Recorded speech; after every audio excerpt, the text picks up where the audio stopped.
हमेशा बेटियां जो है वो लोगों के मतलब बुरी नजर में आ जाती है। अब हमारे ही भारत का कहना है कि भारत एक लोकतंत्र देश है, लेकिन जब भी हम देखते हैं कि इस देश के ही नेता कहते हैं कि बिहार की बेटी हो चाहे भारत की बेटी हो, 25,000 में 30,000 में बेटियों को खरीद रहे हैं, तो कोई कहता है कि हमारे ग्रंथों में लिखा हुआ है कि ये सब करने से मतलब परमात्मा की प्राप्ति होती है।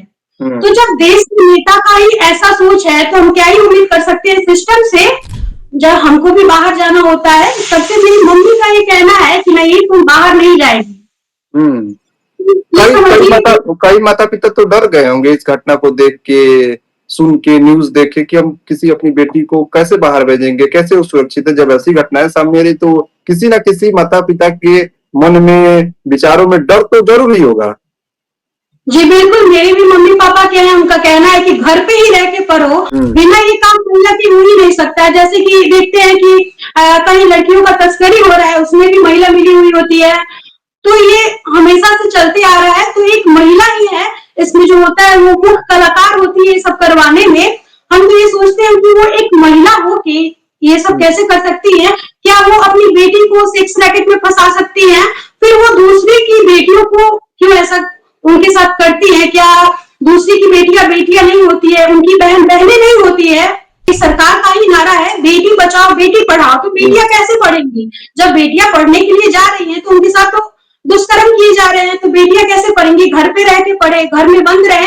पहले भी बेटियां को घर से बाहर नहीं निकलने दिया जाता था, तो उनके माता पिता का ये सोच तो बहुत सही था कि हमारी बेटियां घर से बाहर निकलेंगी तो उनके साथ गलत होगा।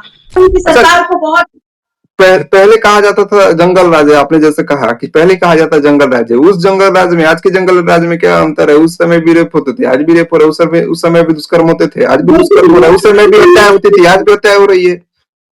जी बिल्कुल, मेरा ऐसा मानना है कि जो पहले लोग बोलते थे जंगल राज, तो पहले लोग बोलते थे कि गाड़ी छीन लिया जा रहा है, तो किसी की बेटी को उठा के ले जा रहा है। एसपी की पत्नी के साथ बलात्कार हो गया था।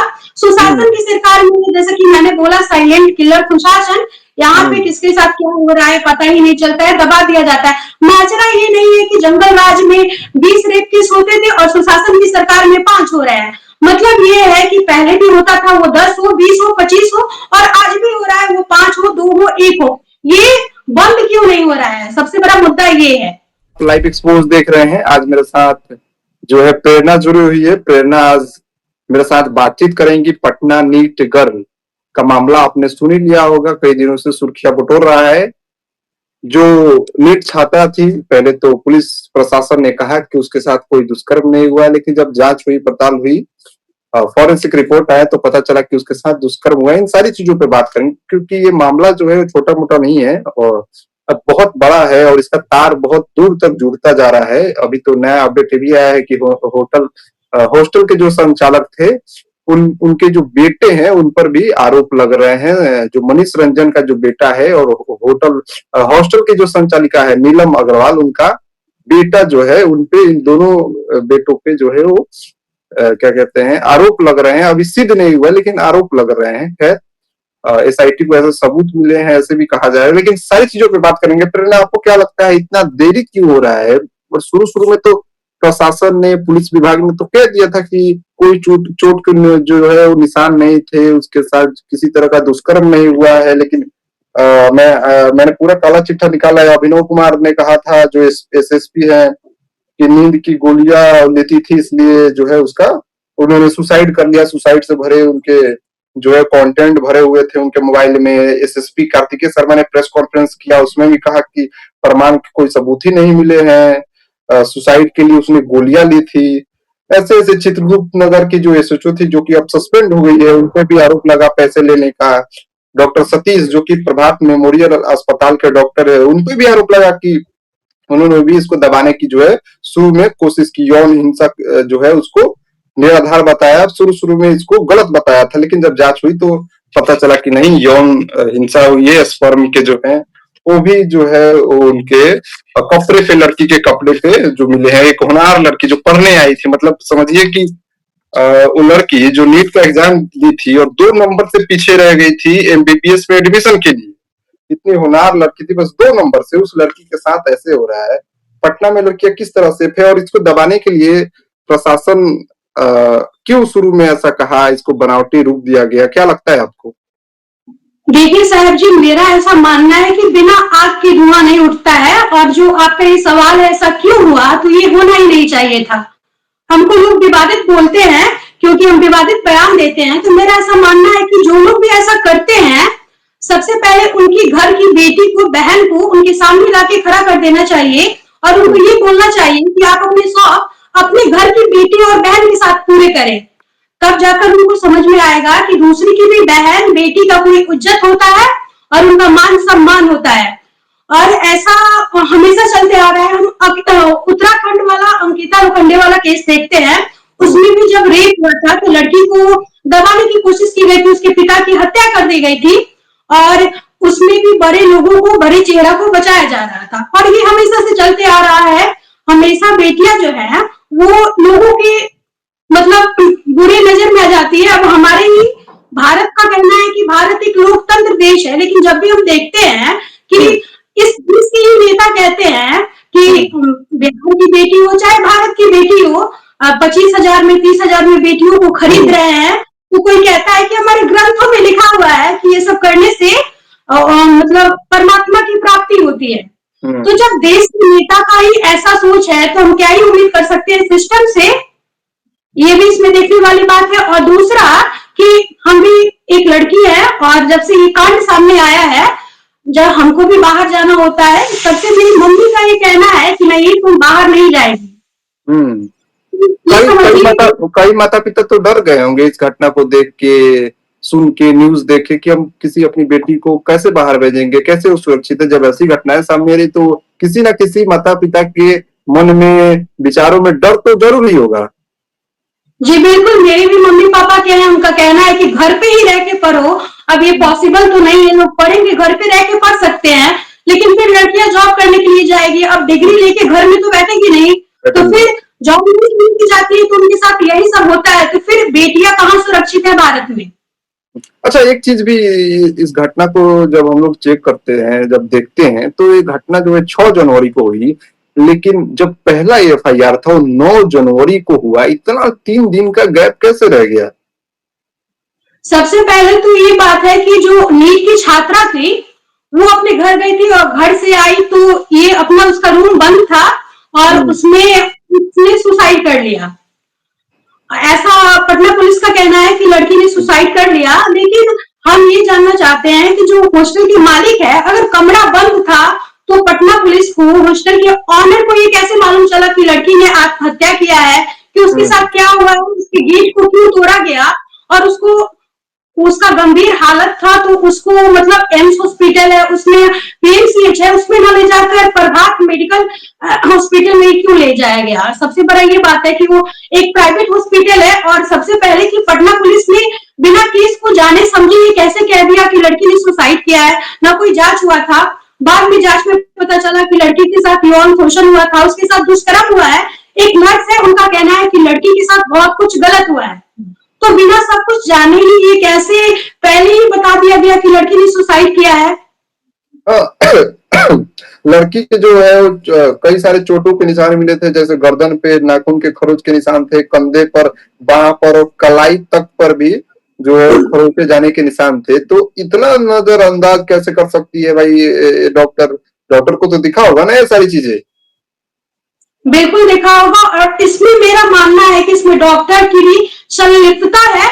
डॉक्टर भी मिले हुए हैं, बिना डॉक्टर के मिले हुए ये सब काम हो ही नहीं सकता है। हालांकि अभी प्रभात के जो मेडिकल हॉस्पिटल है उनके डॉक्टर का कहना है कि उनका इसमें कोई संलिप्तता नहीं है, लेकिन ऐसा मेरा मानना है कि बिना किसी के सपोर्ट के ऐसा कुछ हो ही नहीं सकता है। सबसे पहले तो उन्होंने ये क्यों नहीं बताया कि लड़की के साथ यौन शोषण हुआ है। दूसरी मेडिकल कॉलेज से ये पता चला, मेडिकल हॉस्पिटल से ये पता चला कि लड़की के साथ दुष्कर्म किए गए हैं। अच्छा, शुरू में चित्रगुप्त नगर की जो एसएचओ थी रोशनी कुमारी, आजकल तो निजी चैनल पे धमका भी रही हैं पत्रकारों को। शुरू में इन्होंने ही कथित तौर पर लेट की एफआईआर दर्ज करने में, और इसको दबाने के भी इन पर आरोप लग रहे हैं। एक लड़की होकर के ऐसी चीजें, और सोचिए कि एक पत्रकार को धमका रही थी, एक निजी चैनल के पत्रकार को। तो कैसी एसएचओ है चित्रगुप्त नगर की? शुरू में तो इसको दबाने के लिए ऐसे भी आरोप लगे कि पैसे भी दिए गए थे। जी बिल्कुल, मेरा ऐसा मानना है कि जो पहले का कहावत है कि एक लड़की की दुश्मन होती है, तो किसी ने ये बहुत सोच समझ के कहा होगा। हम अक्सर देखते हैं कि जब भी कुछ ऐसा होता है, उसमें महिला जरूर आती है। बिना ये काम महिला के हो ही नहीं सकता है। जैसे कि देखते हैं कि कहीं लड़कियों का तस्करी हो रहा है, उसमें भी महिला मिली हुई होती है। तो ये हमेशा से चलते आ रहा है। तो एक महिला ही है इसमें जो होता है, वो मुख्य कलाकार होती है ये सब करवाने में। हम तो ये सोचते हैं कि वो एक महिला हो के ये सब कैसे कर सकती है? क्या वो अपनी बेटी को सेक्स रैकेट में फंसा सकती है? फिर वो दूसरी की बेटियों को क्यों ऐसा उनके साथ करती है? क्या दूसरी की बेटियां बेटियां नहीं होती है, उनकी बहन बहनें नहीं होती है? हमेशा से और इसमें हमेशा बड़े चेहरों को बचाने की कोशिश की जाती है। आपको क्या लगता है कि इसके पीछे कौन होगा? कौन से ऐसे लोग हैं जिसको बचाने की कोशिश की जा रही है? जी, ये तो कहना मुश्किल है कि इसके पीछे कौन है। इसके पीछे कौन है ये हम नहीं जानते हैं, लेकिन इसके पीछे कुछ बड़े लोग होते हैं। गर्ल्स हॉस्टल था, तो गर्ल्स हॉस्टल के बाहर जब हम हॉस्टल में रहते तो मेरे पापा को अंदर नहीं जाने दिया जाता था गर्ल्स हॉस्टल के। मम्मी जा सकती थी, बहनें जा सकती थी। तो फिर शंभू गर्ल्स हॉस्टल के बाहर फॉर्च्यूनर ये सब बड़ी बड़ी गाड़ियां क्या करती थी?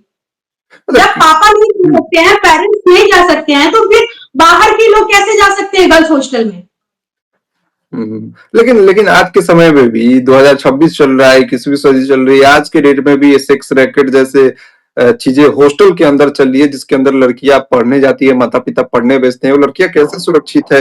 अब दैनिक भास्कर ने भी तो कई इन्वेस्टिगेशन भी किए हैं कि सेक्स रैकेट चल रहा है, उसके पीछे महिलाएं जो डील कर रही हैं।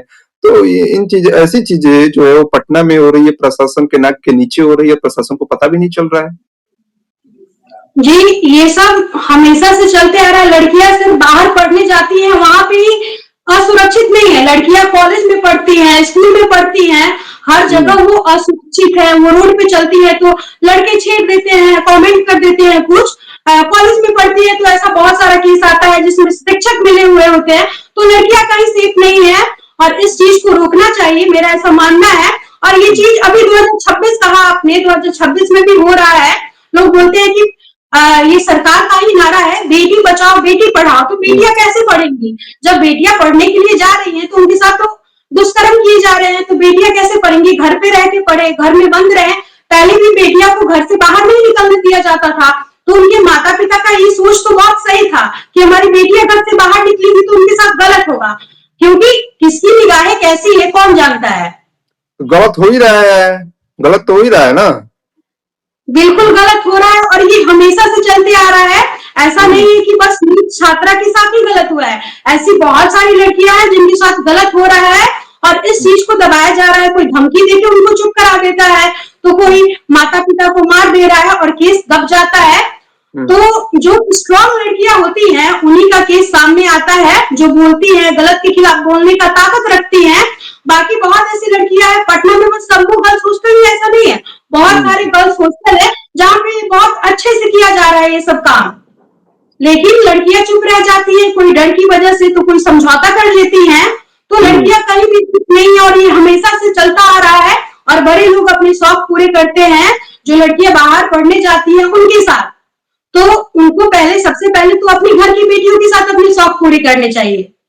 अच्छा, पुलिस की तो लापरवाही है, लेकिन इस पे कुछ नेता भी नहीं बोले। हमारे हमारे बिहार के मुखिया ही नहीं बोल रहे। नीतीश कुमार को कम से कम मीडिया के सामने कुछ बात तो रखनी चाहिए थी। एक पोस्ट ही डाल देते सोशल मीडिया पे, एक्स पे, फेसबुक पे, लेकिन इन चीजों से बचते हैं। ऐसे चीजें जो कहा जाता है सुशासन की सरकार है, मोदी जी की सरकार है, नीतीश कुमार की सरकार है, लेकिन इसी सरकार में ऐसी चीजें हो रही है और नीतीश कुमार ही चुप है।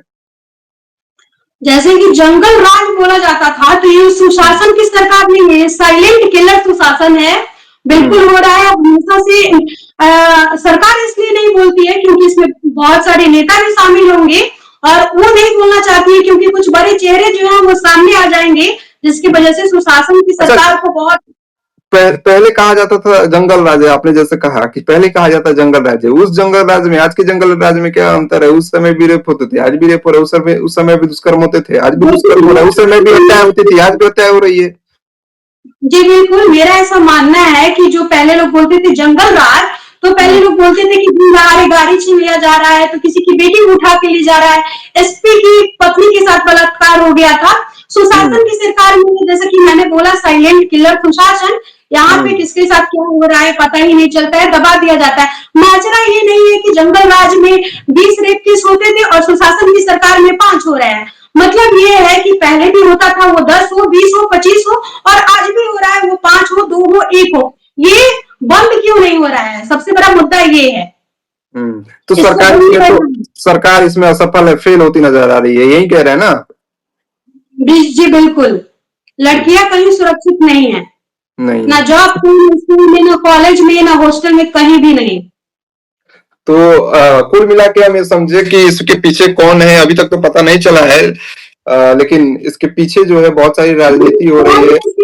कहना मुश्किल है, क्योंकि कौन है कौन नहीं किसी को पता नहीं, और किसी पे भी आरोप लगा देना ऐसे ही गलत होगा, तो बिना कुछ जाने नहीं बोलना चाहिए। और पुलिस से इतना ही है कि वो पटना पुलिस चुप ना रहे, बिना जाने लड़की को सुसाइड बता दिया, तो पटना पुलिस को सब पता है लड़की के साथ क्या हुआ है क्या नहीं हुआ है, क्योंकि पुलिस है, आप पटना पुलिस है, तो आपको अपने इलाके के बारे में सब कुछ पता होना चाहिए कि कहाँ पे क्या हो रहा है। और आप ही ऐसे कीजिएगा तो आप लोग क्या ही उम्मीद रखेंगे, अपनी बेटियों को कैसे बाहर भेजेंगे, लड़कियां अपने सपने कैसे पूरे करेंगी।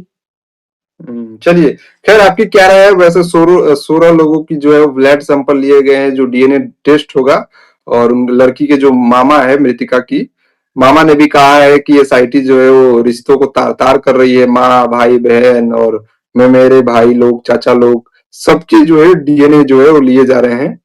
खैर देखना ये होगा कि कौन अपराधी है, इसके पीछे कौन है, कौन लोग शामिल हैं। जो सच है वो सामने आ भी पाता है कि नहीं आ पाता है, और या शिल्पी गौतम वाला जो केस था वैसे ही इसको दबा दिया जाता है। खैर आपकी क्या राय है कमेंट बॉक्स में? मुश्किल है, हमेशा लोग चुप हो जाते हैं, जनता चुप हो जाती है, लेकिन सच आना बेहद जरूरी है। हम अक्सर चुप हो जाते हैं, लेकिन आज उनके साथ हुआ है, कल ये मेरे साथ भी हो सकता है, कल किसी के घर की बेटी बहन के साथ भी हो सकता है। तो ये समझ में नहीं आता है कि लोग चुप क्यों रह जाते हैं। एक टाइम अगर लड़की के साथ कुछ गलत होता है तो लोग मोमबत्ती लेके निकल जाते हैं, लेकिन वही लड़की अगर जिंदा रहती, नीट छात्रा जिंदा रहती, तो क्या उसको लोग जीने देते? वो रोड पे निकलती, सड़क पे निकलती, तो लोग उस पर कहते अरे ये वही लड़की है जिसके साथ ये हुआ, तो लोग भी तो नहीं जीने देते हैं।